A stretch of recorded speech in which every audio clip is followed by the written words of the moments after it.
Alright peoples, what is going on? Welcome to part 2 of the Mercarb rebuild.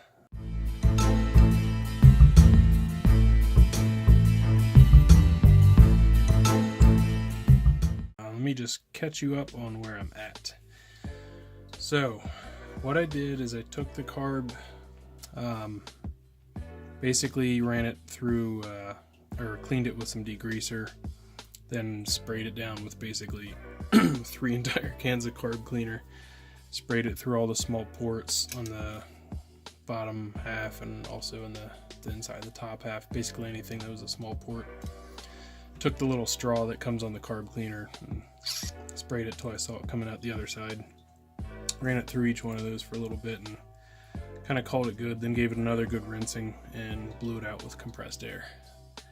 Then on the outside, this step's kind of unnecessary, but I did it for myself basically. I mean, I guess you could make an argument that it protects it a little bit. I took the outside and a wire brush and some sandpaper and just kind of chipped off any of the loose paint, any old corrosion on bare aluminum, kind of cleaned off. Basically got it down to nice clean metal or clean paint if there's any left. And then I gave it a coat of zincated etching primer, which is what you need to use on aluminum. Aluminum oxidizes almost immediately, which makes it very difficult for paint to stick without a primer, a special primer. And that primer being basically a zinc chromate, or which is tough to get, but a etching primer will also work because I think it has a high amount of zinc in it, which bonds to the aluminum, basically converts the coating. I don't know, I'm not a chemistry expert, so that's what I've read.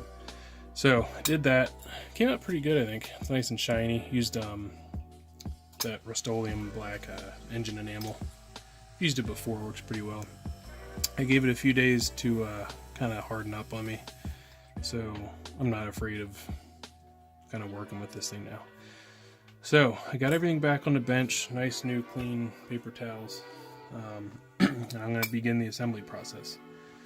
So if you remember in the last video, the power valve, I had a heck of a time getting out. Ended up going out and buying this beast of a screwdriver, which worked fine. Actually, it didn't work, to be honest with you. I ended up still chipping it. What I had to do was actually kind of get this thing in here on an angle and hit it with a screwdriver and actually get it to start spinning. It was not a fun time, but I did get it. So again, I'm going to start with these jets. I've gone through all these things with small components or orifices on them and made sure they're nice and clean. So basically just going to put these back in here with nice tiny hands that I don't have. You just want to be really careful with this kind of stuff that you don't cross thread it. These jets do not get a gasket on there. I believe some of the older 2 barrels, I don't know if it was a Mercarb, might have been a Rochester. I think there was a Rochester 2 barrel that I think this may have taken like little sealing washers under the jets, but these do not get anything. Just snug them up, but no need to go crazy on it. So the jets are in. Next thing I'm going to do is put in the new power valve. Okay, so new power valve, make sure it operates smooth. Just because it's new doesn't mean it's good. This one seems to be good. Now, screw that down in there, make sure the washer doesn't fall off. I'm trying to do this in a way that you guys can see. So now's when Big Bertha comes out. So you want to make sure you don't chip any of this brass off. And I think there actually is like special tools for these, but these screwdrivers do work. So I'm just gonna snug it up.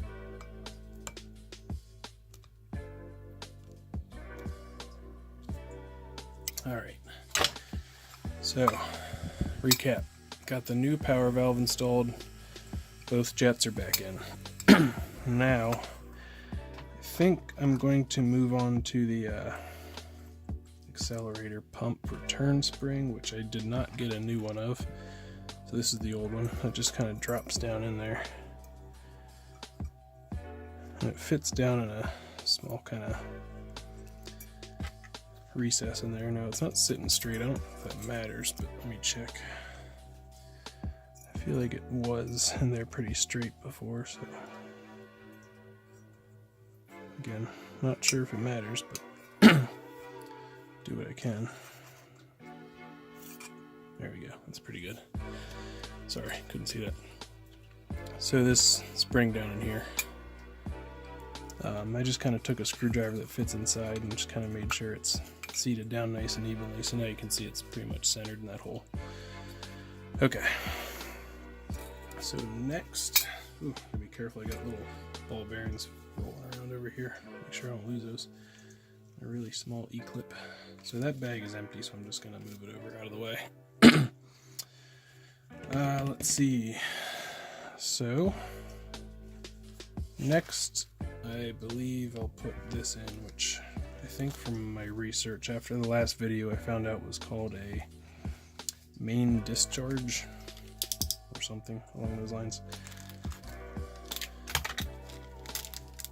So basically what this does is feeds fuel to the accelerator pump and has a check ball in the bottom of it. Just more of these washers. I honestly have no idea what they're for. They almost look like they could have fit on the jets, but the old ones I took out didn't have any, so I'm gonna go ahead and assume that these didn't get them either. So assuming this is the new check ball, because it's the only one I see in the kit. So take a flashlight and make sure this is all clear down in there. That looks good. Okay, so this check ball, you can see this, is going to go down in this port here, then the spring on top, and then this T retainer piece. Okay, check balls down, make sure it's good. Looks good to me. Spring goes in next. Looks good. And now I believe this is where it gets a little tricky. So this T piece, the long stem of the T goes inside of the spring. And then that goes down into the slot. And it's not going to stay down there. So this is where what you want to do is, excuse me, if you have one, which I'm hoping this will work, is take a small punch and you kind of want to hold this down and then kind of peen over the aluminum, and that will kind of temporarily hold it. So I just wanted to make a point here. This peening did not work. I found out later that the T-shaped piece was actually much thinner material than the original one that was taken out. I'm not sure if this was a factor of just trying to make it cheaper from Sierra or whatever, but this did not work, so had to go a different route. Alright, change of plans. That thing doesn't really need to stay down, and this will actually hold it down. So what I'm going to do is install it and then put the Venturi cluster back on. Sorry, you can't see what I'm doing here. Keep doing that. This isn't going to stay down on its own, and the only reason it needs to stay there is basically just to kind of help hold it. But once this Venturi cluster's on, it'll actually push it back down and retain it with the gasket. So that's what I'm going to do. So what I need is the gasket for that. Now, just want to double check and make sure. This is a kind of a critical thing with these. Sometimes they only fit one way. Now this one appears to be symmetrical. Yeah, it lines up either way. Well, no, it does. Okay, the T back in. Try this out again. Just kind of push it down gently, make sure you're not bending the spring. That's seated. Okay, that looks good. Now, this is going to be the tricky part. Need to install this, and one thing I forgot to mention in the last video, you want to make sure and go through and check all your gasket surfaces. The gasket stuck slightly on this one, but I got it all cleaned off, so you just want to make sure that when they go together, there's nothing kind of stuck there still. It looks like it's seated down pretty good. Now, gotta rummage back through my parts bin from the last one and find the screws that go in there. That looks like these two.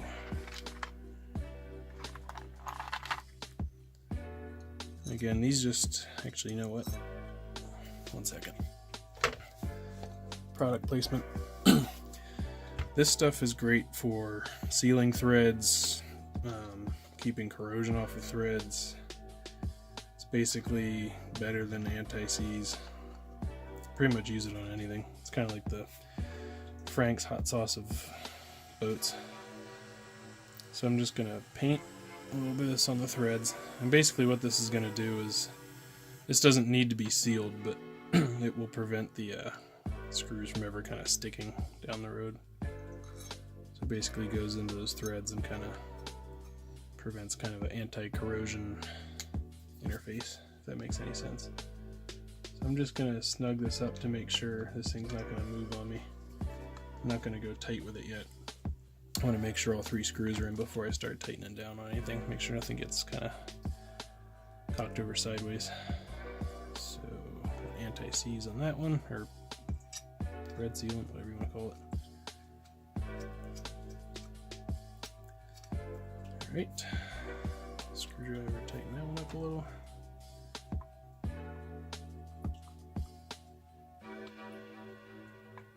Okay, those 2 are slightly tightened up. Now back to the parts bin. And where are you? This screw. So this is the 3rd screw, and it's a little bit different. If you remember, it has a washer, and it also has this gasket on here. Now I would like to assume that this comes with another one, and yes it does, I can see it. Let me cut this bag open. Okay, got the new washer. Now this one does go into a fuel passage. So I don't think I want to put the thread sealant on this one. I believe it is fuel resistant, but actually let me read the back of this and see. Contains vegetable oil. Yeah, I'm not going to put it on this one just in case. I don't want it to get into the fuel passage if it's not compatible and end up gunking it up. Okay, so got the new sealing washer on there. Tighten that up. Okay. So now I'm just going to go through and kind of evenly tighten down those 3 screws. Now this stuff is die-cast aluminum, so you don't want to go nuts here with the torque. There's a gasket under it. I just want to make sure you're basically compressing that flat, and that's it. Okay, I'll be right back. Whew, all this camera time stressing me out. Need some lubrication. Alright.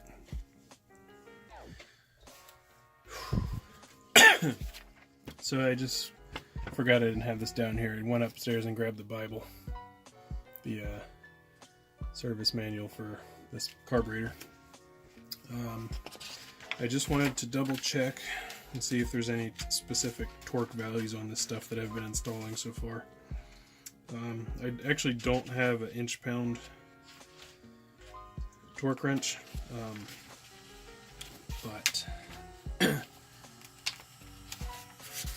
do what we can, get as close as we can. I mean, you can at least kind of get an idea of what stuff's supposed to be.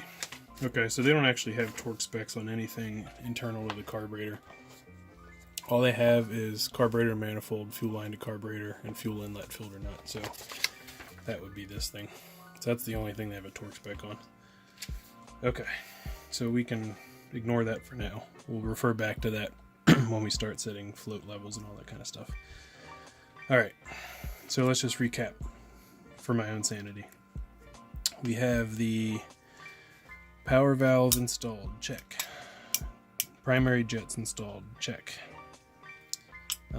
Accelerator pump return spring installed, check. Main discharge installed, check ball spring and T, check. With gasket, Venturi cluster installed, and new gasket on the screw. Okay. So, that might be it for this. Oh no, I can put in the throttle or the idle mixture screw. I just like to inspect these new parts. Again, they're new, but doesn't always mean they're good. Just checking for any slight burrs on these parts. Feels good. A lot of times you're not going to see things, but be surprised how sensitive your fingers are. You can actually feel things up to like a couple thousandths of an inch. So sometimes just using your fingers enough. So I don't know, let that joke settle in. That's what she said there, but okay. Got the idle mixture screw, and that will screw into this threaded port here.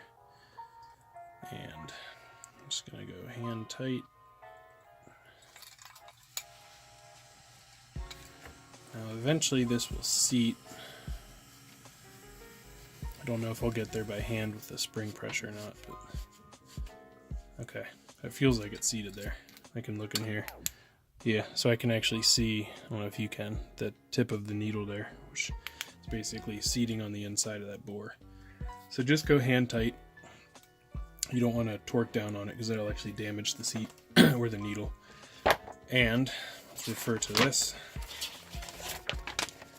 So if you can see this here, idle mixture screw. Your initial setting for this, for both the 5 liter and 5.7, will be 1 1/4 turns out. So what I did is I screwed it all the way to seat, and now we're going to take a screwdriver and turn it out 1 1/4 turns as things go flying. So let's take that and go half, 1 1/4. Okay, so that is going to be your initial setting. You'll go back and adjust that on the boat and kind of fine tune it from there. That's not going to be necessarily where it stays. So that's just the initial setting. So now that that is done, I think we're done with the bottom half for now. Yes. Yes? Yes. Okay. So let's set that aside and bring over the top half. So if you remember, we have our power piston here, and I since I cleaned it with the carb cleaner, I wanted to make sure everything was still moving smoothly, so I actually put just a couple drops of like 3-in-1 oil in there, basically just to make sure it stays smooth. Feels good. So the next thing on this is going to be to install the new needle and seat, which it looks like for once they actually packaged everything for that process in the same bag, which is nice. To be honest with you, this kit is probably made up because all these bags have their own numbers on them. These are probably individual things that you could buy, but they just throw all these bags in a kit. Okay, so actually, you know what? I'm going to wait on the needle and seat assembly, and I'm actually going to install the new accelerator pump first, because I just realized when I mess around with this thing and flip it over and back and forth, the needle and seat's just going to fall back out. So save that to one of the last things. So here is the new can't see it. Here is the new accelerator pump. Back to my parts bin. I'm going to need the original bracket, which I probably should have cleaned up, but whatever. So I need that, and then there was also a washer here and E-clip here, which I think I get a new one. So bracket, I believe goes this way, accelerator pump through there, washer, and E-clip. Let's see if I can do this without coming springing in my face.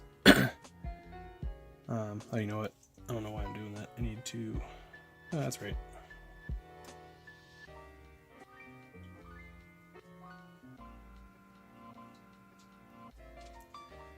So that E-clip is apparently way too big for that.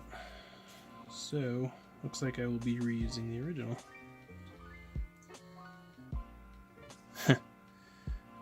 Might just be using the wrong one.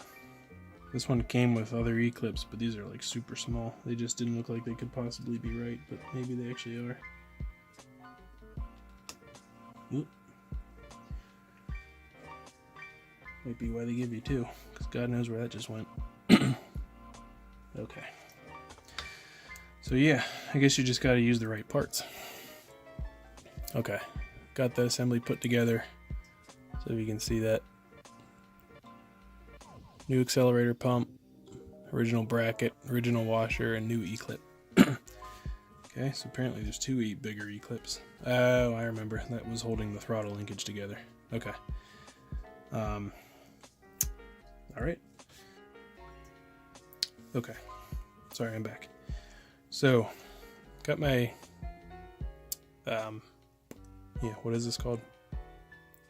Accelerator pump. Yeah. Accelerator pump assembly.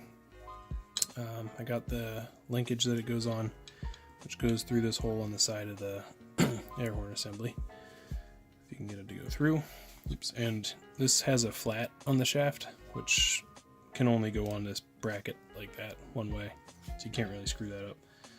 So in terms of how it goes in, let me make sure I get this. I believe it goes this way, but double check.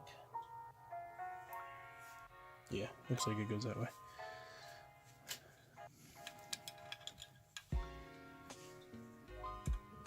There you go. Then you rotate it that way to get access to the screw. Let me just tighten that down on the shaft. Make sure it locks in place.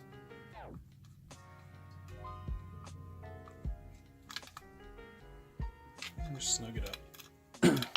Okay. So there's that.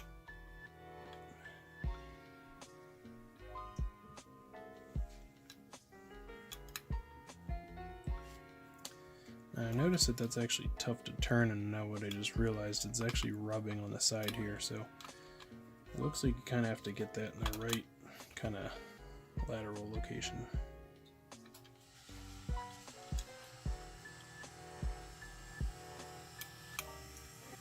So it looks like you almost kind of want it out right at the end of the shaft here.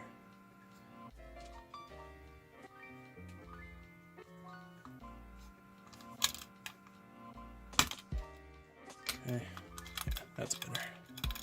Okay, so got the accelerator pump assembly installed. So next I am going to put in the new seat, and it's got the new crush washer installed. So let's get that started. I like to try and start this stuff by hand if I can, because it's made out of brass and the body's aluminum, so you cross-thread anything and you're kind of screwed. So this is another application where you you might be able to make it work taking stuff apart, having a regular screwdriver, but you definitely want the right one to put everything back. Okay, so that is nice and tight. And next step is to put in the new needle, and I believe,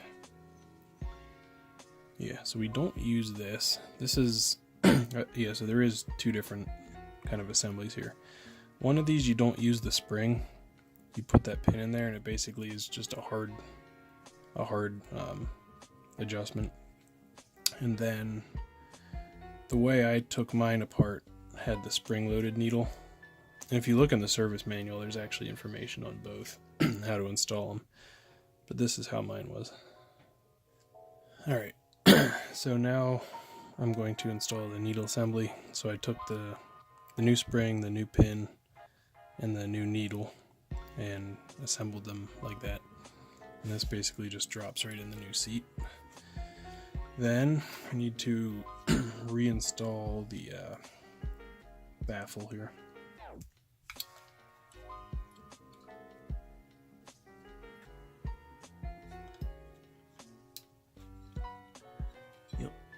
Definitely goes on first.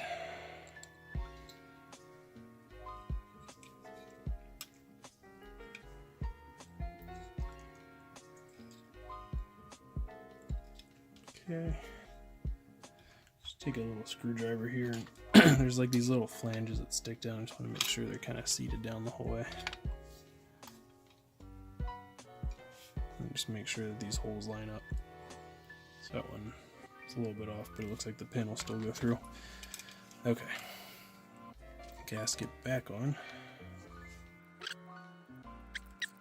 Alright.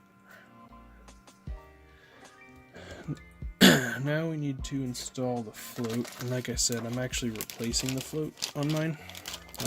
The old one seemed okay, but from what I understand, these things can absorb fuel over time. So my old one, I actually took and kind of shake it, didn't hear anything, and then sometimes the plastic itself will hold fuel. And I think technically you can actually weigh them and compare them, but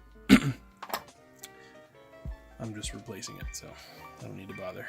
So now what I want to do is take this float and basically place it on top there and go back to my parts bin and get the cross pin that holds that in, which looks like this. And then that should just slide through like so. And hopefully align with the other side, which is the hole that looked like it was lining up, but maybe it is not.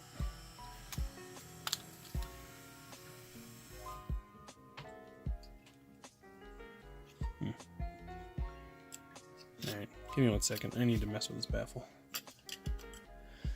Okay, so this baffle, I noticed the one ear was actually kind of bent up a little bit. I don't know if it was that way when I took it apart, or if that was something that happened while I took it apart. So I just took a pair of pliers and kind of bent it back to 90. I think that was keeping this hole from not lining up properly. So let's reinstall and check it again.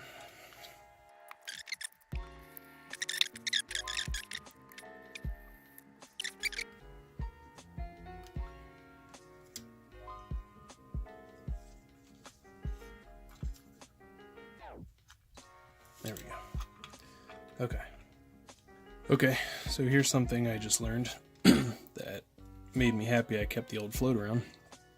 So if you look at these two, I originally thought we would measure to this line on here, which is actually the parting line of where they melded the two halves of this thing together.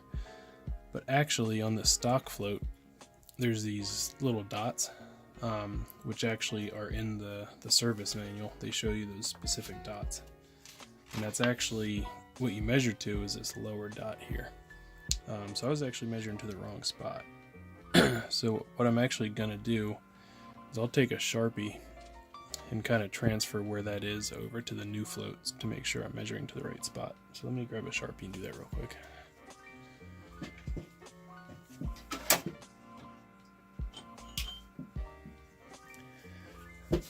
Just a pro tip here. Silver Sharpies actually draw on black surfaces.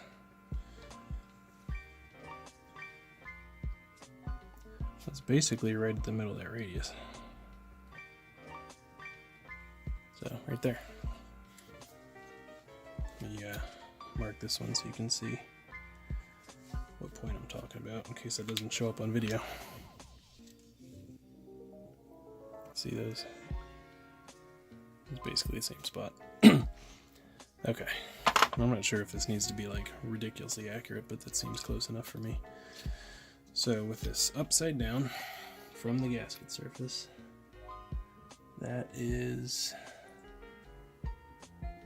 30/2 of an inch. Doesn't help me, but I guess I'll deal with that. So 9/16 would be what, 18/32.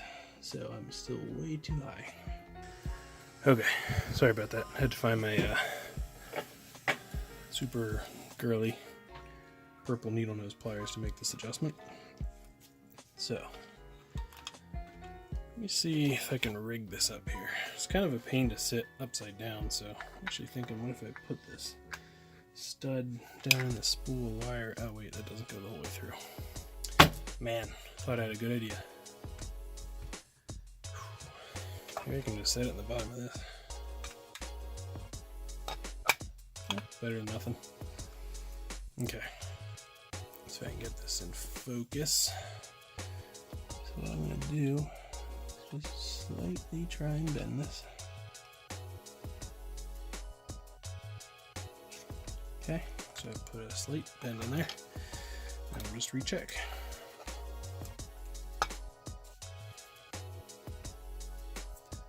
So we're again shooting for 30 seconds.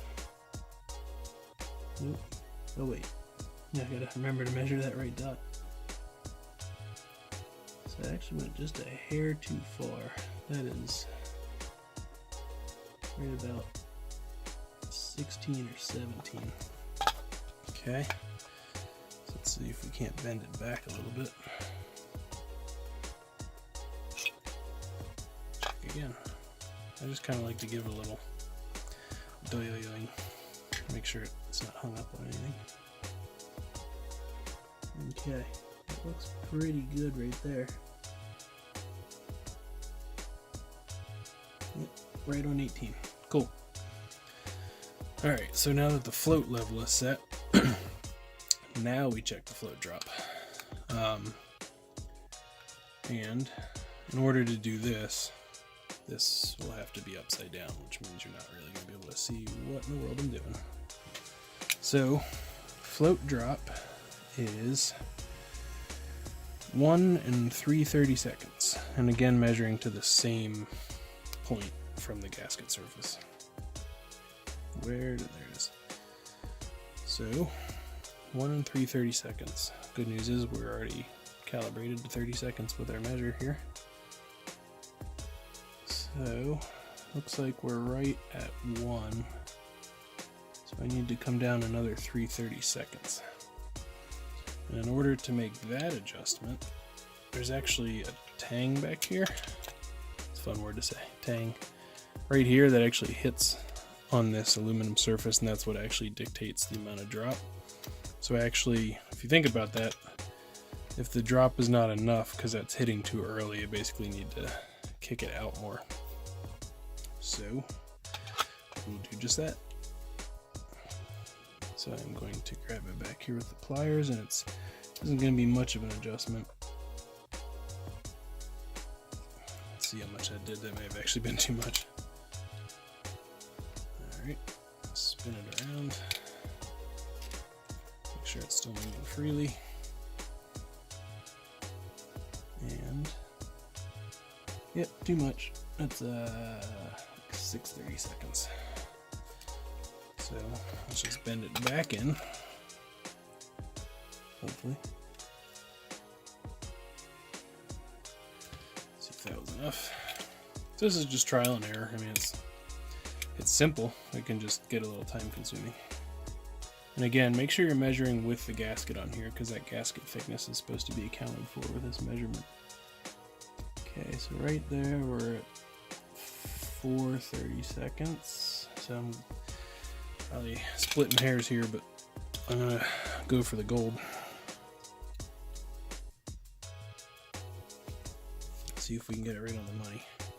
And to be honest, I mean, this stuff's probably gonna move a little bit with temperature, but why not aim for right on the money, which we got. I mean, you can see that, but just trying to get it parallel to the screen so it actually makes sense. And it's kind of tough to see.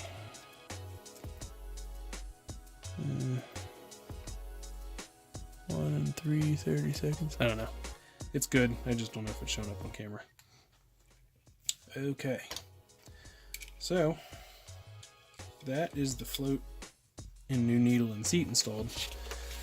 So according to the manual,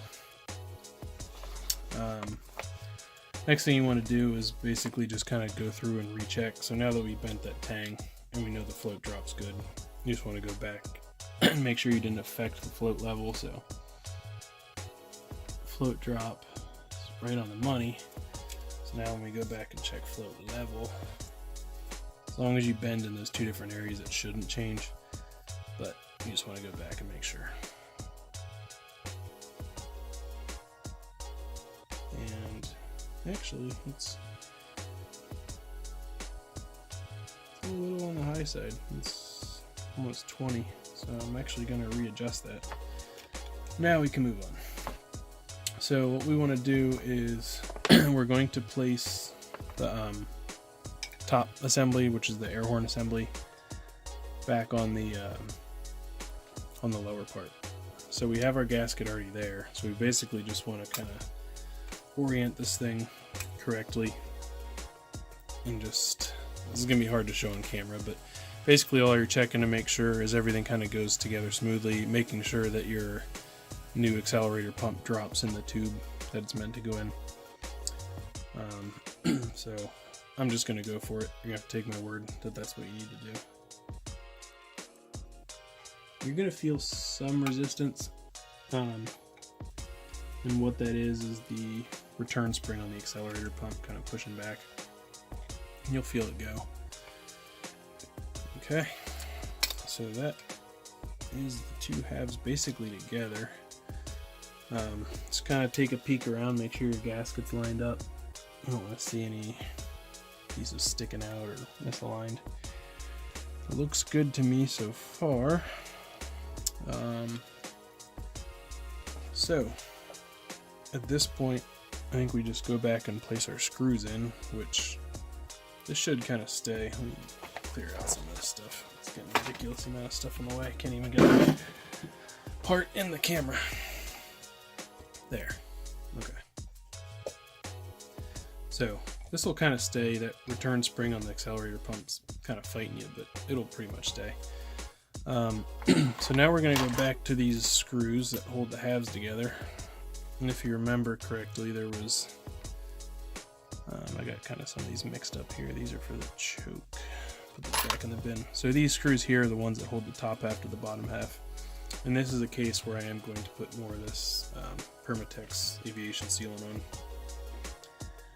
Again, just more as an anti-seize than anything. It's not going to seal anything. There's nothing for it to seal. Just makes it easier to get out next time if I need to do this again. If you do remember, there was trying to do this where you can see it. I just lift them up. Out of the, I believe, 8 screws, only one was longer, and that longer one is this one, and it goes in this spot right here. And it's easy to remember because it's actually, all the other screw heads are basically on the same plane. This one's up higher, so it's just a little pointer to remind you which one goes where. So I'm going to just start in an arbitrary spot here. And this is actually a time when I would use a Phillips head on these screws because it's just easier. It doesn't fly out. And I'm just getting them kind of slightly tight, and then I'll go to the slotted screwdriver to finish tightening them.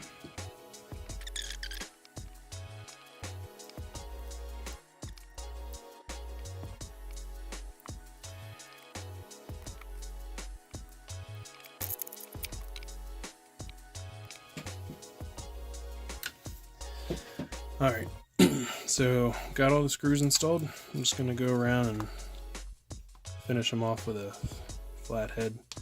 It's kind of, oops, sorry about that. Kind of going easy around them just to make sure those lock washers are basically drawn flat, and then I'll come back and give them one last kind of torquing.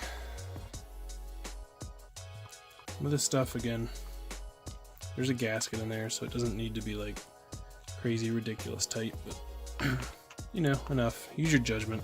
Last thing you want to do though is break a screw head off or strip it out. God, I keep bumping the camera, sorry.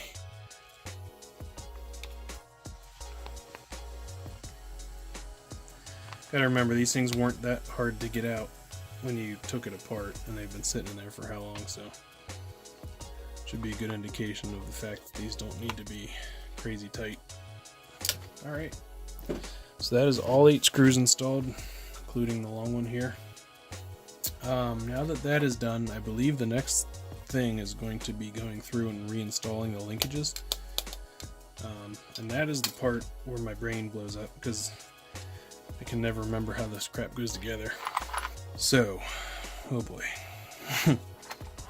Put all that stuff in there, but my mind mentally blocked out the fact that I need this stuff because it doesn't want to. Alright. Should be it. That's for the choke, but I'll get it out anyway. Okay. So here's the 2 rods that you took out. Now the good news is the thinner one only fits in the accelerator pump lever. Which, good news is that seems to be working correctly. Let's see. So the first thing the manual says to do is to put the choke rod and choke lever and collar assembly, which would be this. Now the question is, which end goes in? I guess we'll give it a shot, and if it doesn't work, then oh well, we'll flip it. Okay, so I don't know if you remember, I took this apart. I said you can see that they kind of like stake the ends here. I thought that's so it couldn't come out, but actually what that is it's actually kind of makes it keyed so it can only go into this linkage way, and then it turns, and once it's turned it can't come back out. Okay, some head scratching involved, but I think I got this figured out. So just for clarity's sake, this linkage bar is this shape, whatever this is. Yeah, so just use this for reference. I don't really know how to explain it, but basically determined that this end goes in here. It does matter. You'll notice it if you put it in the wrong way. It basically isn't going to work, so that's the good news. Once that's in there, kind of swing this arm up here, and you're going to take your idle cam, and that gets placed on top of that linkage in this orientation. Just study that for reference. I'm going to move it. Then this kind of swings up and around, and what you do then is kind of hold it in this location. And I don't know if you remember that shoulder screw that we took out. I can't see that very well. This thing, that's actually what goes back in there. So I'm going to, whoops, sorry about that. I'm going to install that now, as I believe that is the next thing. And before I do that, guess what I'm going to put on it? You guessed it. A little more Permatex. Okay. Drop that in. No, don't put the Permatex on the shoulder, just on the threads. If you put it on the shoulder, it may kind of make the throttle stick a little bit, or that idle cam. So, tighten that down. Okay. So, what that does is makes nothing work. Why is this not spinning?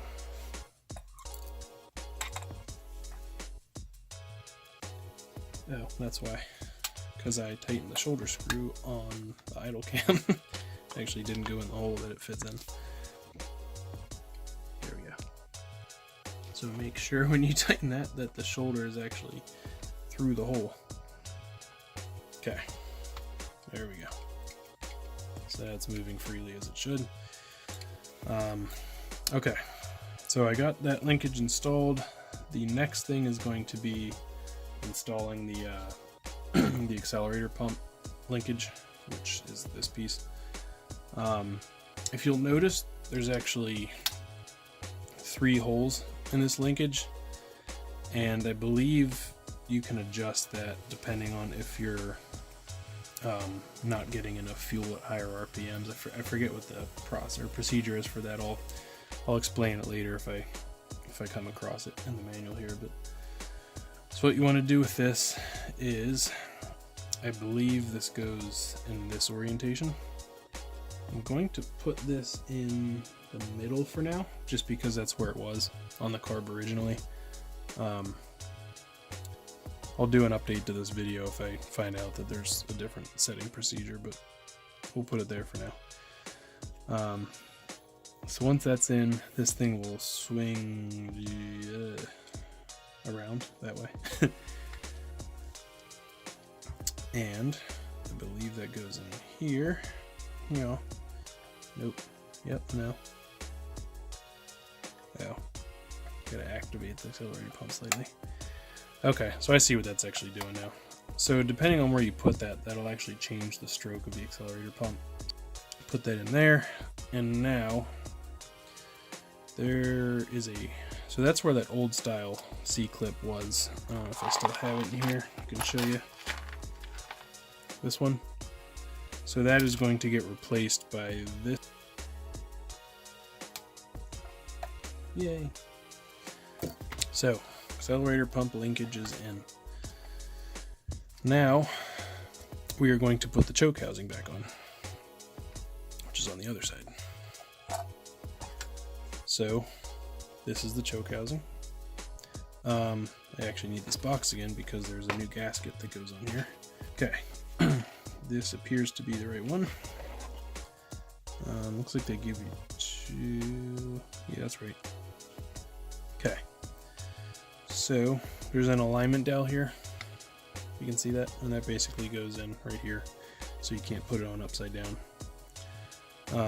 And then the screws that hold this in are flat heads, which are these. Once again, Permatex. So I'll do that real quick. What I'm going to do is actually feed one of these through and kind of use that to help me align to the screw hole, because that will kind of help hold the gasket on until I get it kind of started. And then these are, again, these are only Phillips head. Can't use a slotted here, so just be mindful when you're tightening this thing down that you're not gonna strip it out. Okay, got that first one basically in. Let me take my second one, put some Permatex on it. Okay, if you can see that. So this is where your linkage comes through for the choke plate, so you can maybe see that spinning. Excuse me. So this is the linkage that goes on the end of the shaft, and it does point up. And if you remember, it's got that kind of oval cross section with the flats on it, so it can only sit on there one of two ways. And like I said, I'm 99% sure it's up like that.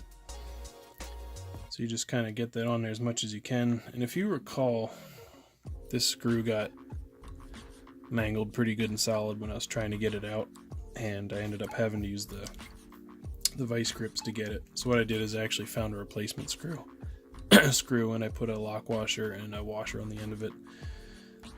So I'm going to use this, and it's actually a flathead, which I kind of prefer, to be honest. So if I ever have to do this again and it gets stuck, I'm not going to have to worry about it stripping out. At least got a better chance of it not happening. So in we go. And this one I'm not putting Permatex on for no reason other than I'm lazy.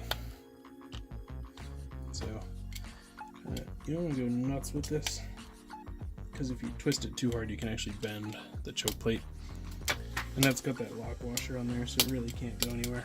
So after you're done, just make sure it's still operating smoothly, which it is.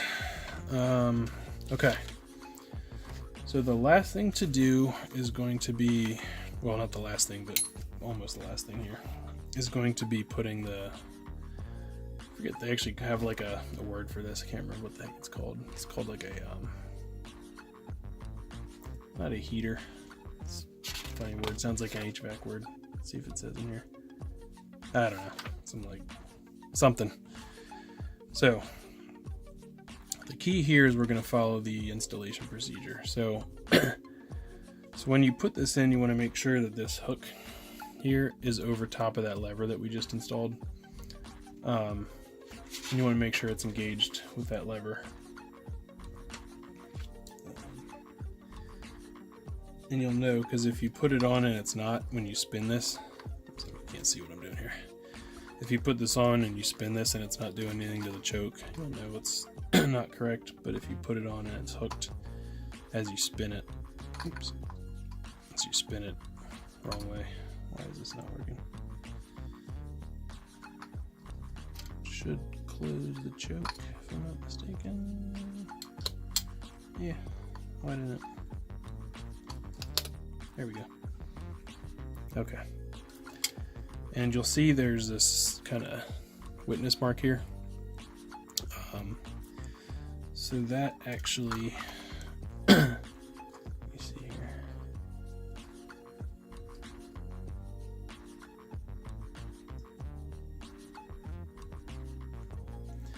So that's kind of the 0 point there. Well, before I make any adjustments, I'm going to hold that there temporarily, and I'll put the new bracket, not the new bracket on, but the original bracket that kind of clamps it. I'm just going to install these screws kind of loosely, just to make sure it doesn't pop out. And then once we get the adjustment where it needs to be, we'll tighten down the rest of the way.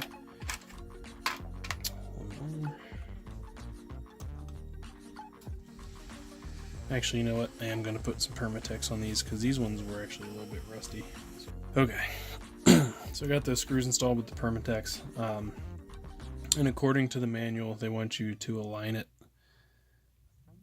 slightly off. I'm not really sure why. Basically, so there's these witness marks along the top, and this one here is basically the center line.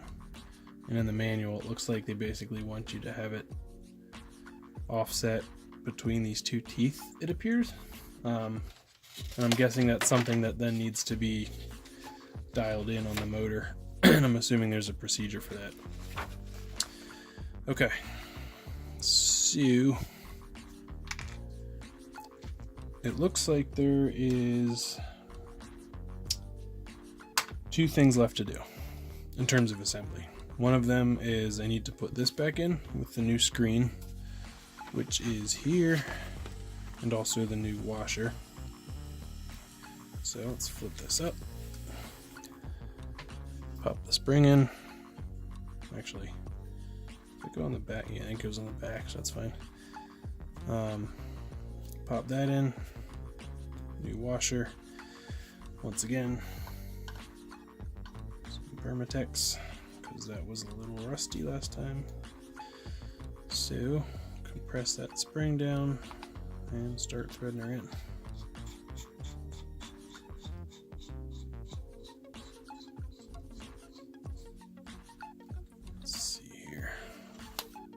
And there was a torque spec on that, I believe.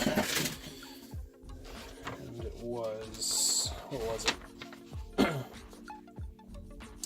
Fuel inlet filter nut, 18 foot-pounds.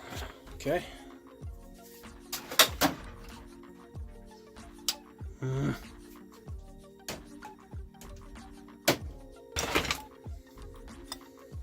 Let me get my torque wrench adjusted just correctly. 18 and click. Okay.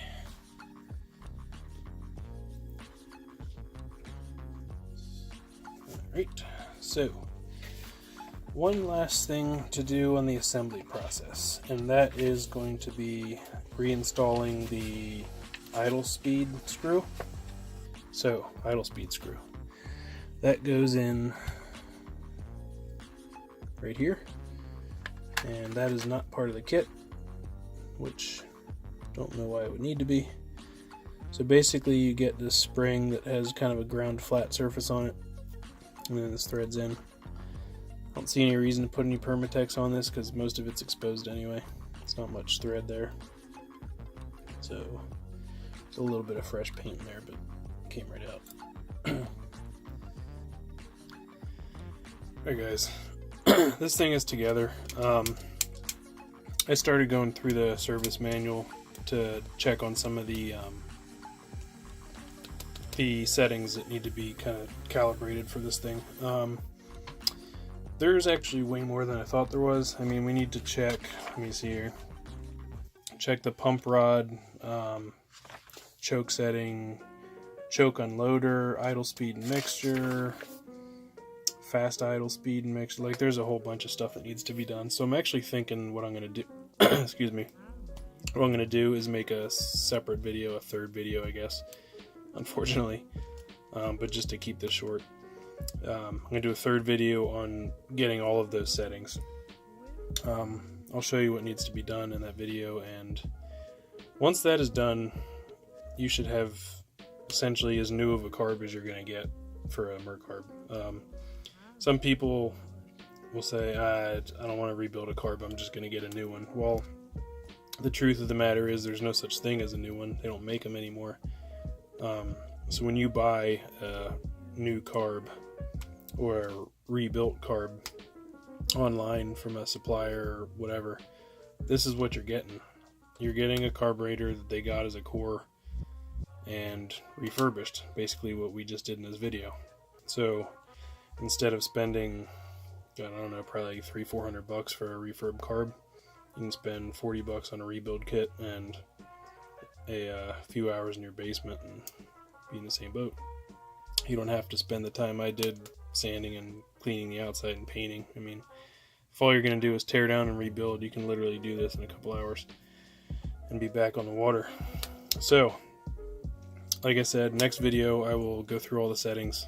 And once that's done, I'm going to get this back on the boat and or on the motor, sorry. And we should be good to go. That'll do it for this video, guys. Hopefully you found this useful along with the old one. I'm going to see if some of the mods or something over on the iBoats forum want to maybe put these in the stickies in the main section on the Mercruiser forum. I didn't see anything in there on the Mercarb rebuild, so I figured this could be useful for people that are looking to do this themselves and have no idea where to start, kind of like me. So again, hopefully you guys like this, and I guess we'll see you on the next video. We'll get this thing tuned up. Thanks, guys. See ya.